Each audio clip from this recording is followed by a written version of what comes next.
नौकरी की आस में मौत की दौड़। वर्दी पहनने से पहले ही शहीद हुए अभ्यर्थी। आखिर कैसी व्यवस्था के बीच कराई जा रही है दौड़? क्या केंद्रों पर अभ्यर्थियों के स्वास्थ्य की जांच हो गई थी? आखिर अभ्यर्थियों की मौत की जिम्मेवारी कौन लेगा? आखिर कौन देगा इन मौतों का जवाब? झारखंड में उत्पाद सिपाही की दौड़ युवाओं के लिए मौत की दौड़ साबित हो रही है। आखिर 12 अभ्यर्थियों की मौत हो गई। घर वाले इस आस में बैठे थे कि बेटा पुलिस की वर्दी पहनकर वापस लौटेगा, लेकिन जिगर के टुकड़े का शव कफन में घर पहुंच रहा है। इन मौतों पर अब सवाल खड़ा होने लगा है। आखिर कैसी व्यवस्था के बीच दौड़ कराई जा रही थी?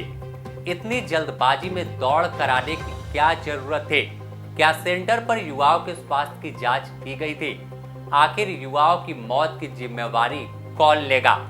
कई सवाल सरकार और नियुक्ति चयन जो परिषद है उस पे अधिकारियों पर उठने लगा है। आखिर जल्दबाजी में छात्रों के भविष्य के साथ साथ उनकी जिंदगी पर जेएसएससी ने एक बड़ा खिलवाड़ कर दिया। इस बार परीक्षा रद्द या टली नहीं, बल्कि कई युवाओं की अभ्यर्थियों की मौत की नींद भी सुला दिया गया।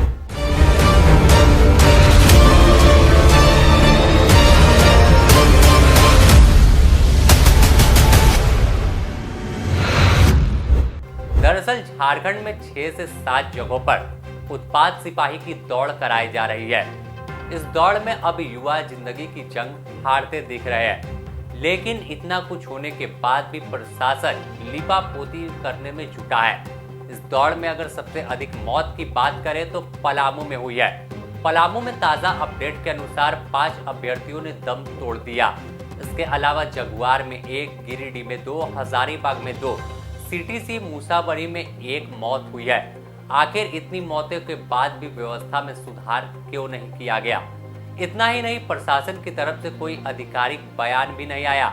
लेकिन जब सरकार पर मामले में चौतरफा घिरती दिखी, अब भाजपा इसे मुद्दा बनाकर सरकार को घेरना शुरू कर दिया, जिसके बाद पुलिस प्रवक्ता का बयान सामने आया और मौत की जांच कराने की बात कही है। झारखंड उत्पाद सिपाही प्रतियोगिता परीक्षा 2023 के अंतर्गत जो वैध अभ्यर्थी हैं उनकी शारीरिक दक्षता परीक्षण का आयोजन राज्य में कुल 7 सेंटर्स पर किया गया है, जिसमें मुख्य रूप से स्मार्ट सिटी क्षेत्र धुरवा रांची, झारखंड जगुआर टेंडरग्राम रातू रांची, पुलिस केंद्र गिरिडीह, जेएपीटीसी पद्मा हजारीबाग, चियाकी हवाई अड्डा पलामू, सीटीसी स्वासपुर मुसाबनी, पूर्वी सिंहभूम एवं जैप 9 कैंपस साहेबगंज में ये आयोजन किया गया है।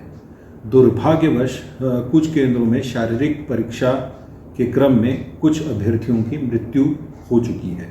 इस संबंध में यूडीकांड दर्ज किए गए हैं और मृत्यु का कारण जानने का प्रयास किया जा रहा है। साथ ही साथ इसमें अग्रतर जो विधि सम्मत कार्रवाई है वो भी की जा रही है।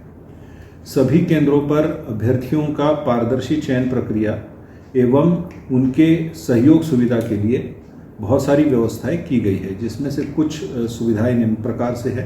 प्रत्येक केंद्र पर एक मेडिकल टीम, पर्याप्त संख्या में मात्रा में दवाएं, एम्बुलेंस गाड़ी इत्यादि की प्रतिनियुक्ति की गई है। दौड़ से पूर्व जो होल्डिंग एरिया होता है वहाँ पर अभ्यर्थी जहाँ रुकते हैं दौड़ से पूर्व, उन्हें पर्याप्त मात्रा में पीने का पानी, ORS इत्यादि की भी व्यवस्था वहाँ पे की गई है। हर एक सेंटर पर पर्याप्त संख्या में स्ट्रेचर्स, मेडिकल बेड भी उपलब्ध कराए गए हैं।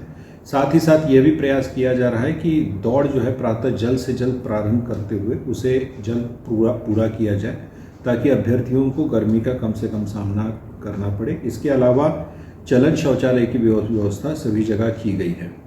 सभी जो बहाली बोर्ड्स है, जो फिजिकल एग्जामिनेशन के बोर्ड्स हैं, उनके पदाधिकारियों को यह स्पष्ट निर्देश दिया गया है कि जो पूरी प्रक्रिया है वो पूर्णतः पारदर्शी तरीके से चयन प्रक्रिया होनी चाहिए। इसके साथ साथ इसमें जो भाग लेने वाले अभ्यर्थी है उनके लिए यथासंभव सारी सुविधाएं उपलब्ध कर दी जाए।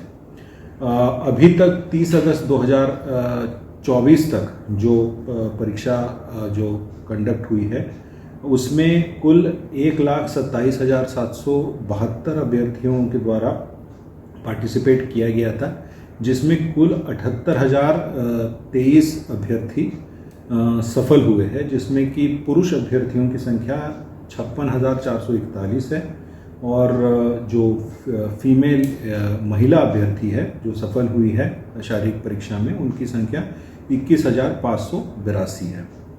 अनफॉर्चुनेटली जो अभी तक जो मृत्यु होने की जो बात है उसमें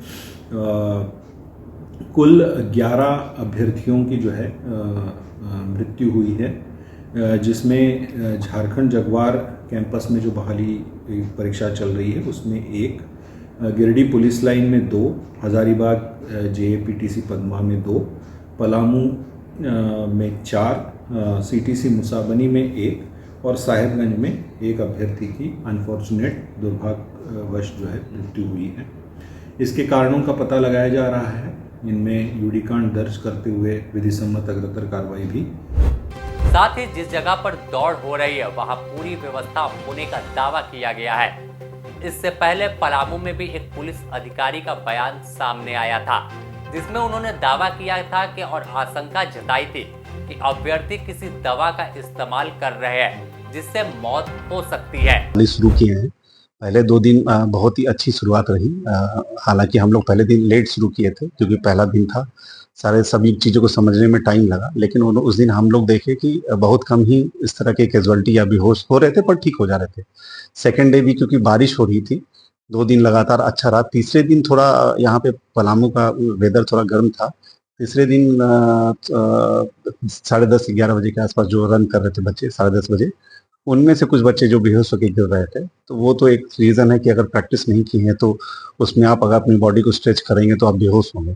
उसके अलावा सुनने में आ रहा है कि वो लोग कहीं से कुछ मेडिकेटेड या कोई इंजेक्शन ले रहे हैं, जिसके चलते भी थोड़ा उनका बिहेवियर एबनॉर्मल है। जब वो दौड़ के आते हैं तो वो शॉर्ट लॉस ऑफ मेमोरी हो जा रहा है, प्लस वो कुछ अपमानजनक शब्द और ये सब इस्तेमाल करने, अपना पहचान भी भूल जा रहे कि मैं यहाँ क्यों आया था। तो वो हो सकता है कि कुछ वो मेडिकेटेड लिए हों या कोई इंजेक्शन लिए हों जिसके चलते हो रहा है, जिसका हम लोग SP मैडम को लेटर लिखे हैं कि उसका सत्यापन कराया जाए कि बाहर में कुछ तरह के कोई नशीली दवाएं बेच रहा है तो उस पर कार्रवाई हो, उस पर छापामारी हो। और साथ ही हम लोग ये प्रयास कर रहे हैं कि जो बच्चे दौड़ रहे हैं उनको हम लोग इस कम जो हॉट वेदर उसमें कम कराएं, इसलिए हम आज से उसको 4 बजे से हम लोग रनिंग स्टार्ट कर दिए हैं, ताकि आज हम लोग 10 बजे ख़त्म भी कर लिए और कल से भी ये चलते रहेगा कि 4 बजे हम लोग स्टार्ट करें और 10 बजे ख़त्म कर ले, ताकि बच्चों को कम गर्म माहौल में दौड़ने का अवसर मिले। बहरहाल अब इस बयान पर भी सवाल खड़ा होने लगा है। आखिर जब कोई अभ्यर्थी दौड़ में शामिल होने पहुंचा है तो क्या उसके स्वास्थ्य की जांच नहीं की गई थी? आखिर किस बिना पर अभ्यर्थियों पर दवा खाने का या दवा ले जाने का जो आरोप है वो लगा दिया गया? बहरहाल अगर टेक्निकल चीजों को समझे तो उत्पाद सिपाही की बहाली की अधिसूचना जारी की गई। इससे पहले कई बिंदुओं पर बदलाव किया गया। पहले 6 मिनट में 1600 मीटर की दौड़ होती थी। वर्ष 2016 में उत्पाद सिपाही के दौड़ के नियमों को संशोधन कर दिया गया, जिसमें 1 घंटे में निर्धारित किया गया कि 10 किलोमीटर की दौड़ पूरी करनी है। इसे लेकर प्रक्रिया को आगे बढ़ाया गया। और अगर बात करें अब जब अधिसूचना जारी हुई तो 14 अगस्त को उत्पाद सिपाही दौड़ की अधिसूचना जारी हुई और 22 अगस्त को से दौड़ शुरू कर दिया गया। अभ्यर्थियों के पास तैयारी के लिए केवल 7 दिनों का समय था। जो लोग पहले से तैयारी कर रहे थे उन्हें तो ज्यादा दिक्कत नहीं हुई, लेकिन जिनकी तैयारी की अधिसूचना के बाद शुरू हुई, अचानक से दौड़ निकालने के लेकर बेताब दिखे और रात को 2 बजे से ही दौड़ की प्रैक्टिस करने लगे और दिन में पढ़ाई कर रहे थे। ऐसे में उनकी नींद पूरी नहीं हो पा रही थी और जब दौड़ के लिए अपने सेंटर पहुंचे तो रात 12 बजे से ही लाइन लगना पड़ रहा था। आखिर 24 घंटे जागकर कोई कैसे दौड़ निकाल सकता है, वो भी 10 किलोमीटर की? अब मौत की असली वजह समझे तो किसी भी इंसान को 6 से 8 घंटे की नींद पूरी करना बेहद जरूरी होता है, लेकिन अभ्यर्थी कई दिनों से सोए ही नहीं थे। दौड़ के बीच और दौड़ के लेकर लगातार जाग रहे थे। अभ्यर्थी का जो है कंक्रीट उनको दौड़ाया जा रहा था, तो कहीं गिट्टी थी तो कहीं पे बालू। तो ऐसे में उन्हें जो दौड़ रहे थे तो उमस भरी गर्मी है और नीचे से भी तापमान जो है वो हिट मार रहा था, तो उनके शरीर पर इफेक्ट पड़ा और आखिरकार जो है वो अस्पताल में भर्ती हुआ और इसके बाद दम तोड़ दिया। और इस तमाम चीज़ों पर अगर बात करें तो अब झारखंड की सियासत भी काफ़ी गर्म हो गई है।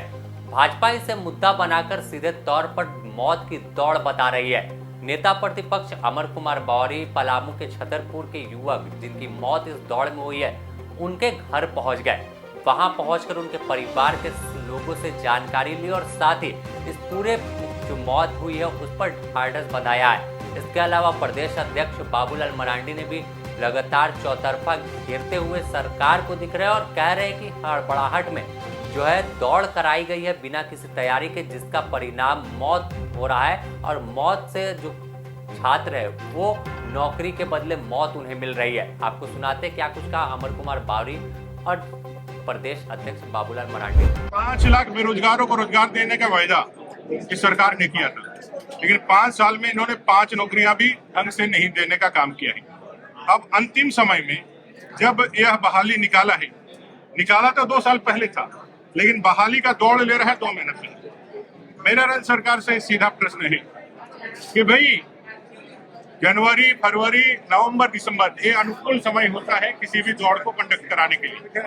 आप सिर्फ युवाओं के आक्रोश के दबाव में 500 वैकेंसी का बहाली पूरा करने के लिए 10 जाने ऑलरेडी आपने ले लिया है।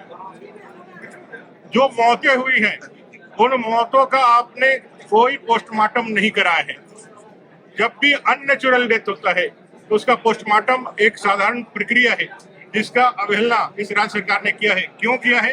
अगर काउ जब डेथ पता चल जाएगा तो इस सरकार को कटघरे में खड़ा करने का मौका मिलेगा और ये राज्य सरकार को जवाब देना होगा। लेकिन इसको जवाब देना होगा कि भाई आपने क्यों उनका पोस्टमार्टम नहीं कराया, क्यों भादों की इस उमस भरी गर्मी में 10 किलोमीटर दौड़ का आयोजन करके जो मेडिकल प्रोटोकॉल होता है उसका पालन आपने नहीं किया। और पलामू के अंदर जहां आप दौड़ करा रहे हैं आपके पास कोई ग्राउंड नहीं है, वो कंक्रीट और जो है वो जो मैं कह सकता हूं कि जो कंक्रीट है और उस पे जो है बालू, उस पे लोगों को दौड़ने के लिए आपने बात किया है। राज्य का युवा बेरोजगारी का ऐसा दंश झेल रहा है कि अपनी जान की बाजी तक लगाने के लिए तैयार है। वो इस जिद में है कि किसी तरह से एक नौकरी मिल जाए और राज्य की सरकार उनको मुर्गी बेचने और अंडा बेचने का उनको सुझाव दे रही थी। और जब युवा नहीं मानेंगे वो नौकरी चाहिए तो उनको मौत के कुएं में धकेलने का काम किया है। ये राज्य सरकार की जिम्मेवारी बनती है। जो घटनाएं हुई है वो घटनाओं का जिम्मेवार राज्य सरकार है। उन मौतों के ऊपर जो मुआवजा और उनके परिवार को एक नौकरी यह भारतीय जनता पार्टी डिमांड करती है। और मैं आज एक जो मृत्यु हुई है, दुखद मृत्यु हुई है यहाँ छतरपुर का या पलामू का, आज उनके परिवार से भी मिलने के लिए जाऊंगा और इस राज्य सरकार के इस फेलियर को जनता के सामने रखने का कारण है। मैंने तो कल भी प्रेस को कहा था, अपना ट्वीट में भी हमने ट्वीट किया था, भाई जिस अफरा तफरी में गवर्नमेंट लड़कों को दौड़ा रही है इस प्रकार का होता नहीं है। कम से कम लड़कों को 3 महीना का समय मिलना चाहिए और 3 महीना पहले बताना चाहिए कब से दौड़ प्रारंभ होगी ताकि बच्चे प्रैक्टिस करता है। लेकिन उन्होंने ऐसा नहीं किया। जब से एडमिट कार्ड मिला और वैकेंसी किया तो मात्र 15 दिन का गैप में देख रहा था, तो इतना में तो लड़के कोई प्रैक्टिस करता नहीं है सर। उसके बाद भी जो कल हमसे कुछ बच्चे मिले थे डेलीगेशन और उन्होंने बुलाया भी था कि हमने कहा कि ऐसा हो कैसे रहा। तब वो लोगों ने एक तो ये हमने कहा कि ड्यूरेशन जो टाइम का है वो बहुत लिमिट है। दूसरा लोग बोला कि एक केंद्र में 6-6 हज़ार बच्चों को दौड़ा रहा है और 12 बजे रात से लोग लाइन में लगते हैं और उनका 10-12 बजे दिन में फिर नंबर आता है। यानी रात भर बच्चे सोते नहीं हैं। और जब कोई भी बच्चे रात भर आप भी और हम भी नहीं सोएंगे तो आप समझ सकते हो क्या हालत होता है। और इसके बाद भादों की वो गर्मी में धूप में बच्चे दौड़ते हैं तो फिर मौत के सिवा और कोई नहीं मिलेगी। इसलिए हेमंत सोरेन जॉब नहीं दे रही है, मौत दे रही है बच्चों को, बच्चों के साथ ज्यादती कर रही है। और 10 बच्चे तो कल ही का रिपोर्ट है 10 और आज भी कहीं का आपसे लोग चर्चा कर रहे तो हमें लगता है ये संख्या बढ़ेगी। जैसे 500 सिपाहियों की सीट वैकेंट है और 10 मर गया, यानी 2% की। वहीं जब चौतरफा घिरती सरकार दिखी तो झारखंड मुक्ति मोर्चा का भी बयान सामने आया। झामुमो के केंद्रीय महासचिव सुप्रियो भट्टाचार्य ने इस पर गहरा दुख जताया है और कहा कि आखिर कैसे मौत हो रही है यह जांच का विषय है। इस पर सरकार संवेदनशील है और जांच करा रही है। बहुत गंभीर मामला है। देखिए, इस वक्त में तो तापमान उतना है भी, फिर भी जो 2016 का जो नियमावली बना था, जो रघुवर दास जी ने बनाया था कि 10 किलोमीटर दौड़ना 1 घंटे में, उसके बाद कोरोना काल आया। हमने कुछ एक्सपर्ट से बात की, वो लोग गहन रिसर्च कर रहे हैं कि कहीं जो एस्ट्राजेनेका ने जो डिस्क्लेमर किया कि वैक्सीन जानलेवा भी हो सकता है, कहीं ये उसका कारण तो नहीं। क्या हार्ट का प्रॉब्लम है? कुछ डॉक्टर्स ने कहा कि कुछ शायद स्टेरॉइड लेके दौड़ते हैं तो उसके कारण बॉडी एक्यूमुलेट नहीं कर पाती है। कुछ डॉक्टर ने कहा कि जो कोरोना इफेक्टेड है या वैक्सीनेटेड है, उनके पल्मोलॉजी के जो एक्सपर्ट है वही बता रहे थे कि अब ये एक नया सिम्टम आने लग गया है कि यंग एजेस में हार्ट अटैक का रेट अचानक से 2 साल में बहुत ज्यादा बढ़ा है। तो अब ये सारी चीजें, अब पोस्टमार्टम की रिपोर्टें भी आएंगी, जो दुखद 8 मौतें या 10 मौतें हुई है। ये हृदय विदारक है। नौकरी के मैंने तो बात किया है और हमको लगता है ये प्रशासनिक फैसला है। बेहतर संजीदगी के साथ इस पर विचार होगा और उसके बाद आगे कार्रवाई। बहरहाल जिस तरह से मौत के आंकड़े लगातार बढ़ रहे हैं, अपने आप में चिंता का विषय है कि आखिर कैसी व्यवस्था के बीच युवाओं को दौड़ाया जा रहा है। युवा तो नौकरी मांग रहे थे लेकिन उन्हें मौत मिल रही है। आखिर इसका जिम्मेवार कौन है और अगर कोई जिम्मेवार है तो उस पर कार्रवाई सरकार कब करेगी? द न्यूज़ पोर्टल से जुड़ी और भी अपडेट आपको देगा। तब तक के लिए नमस्कार।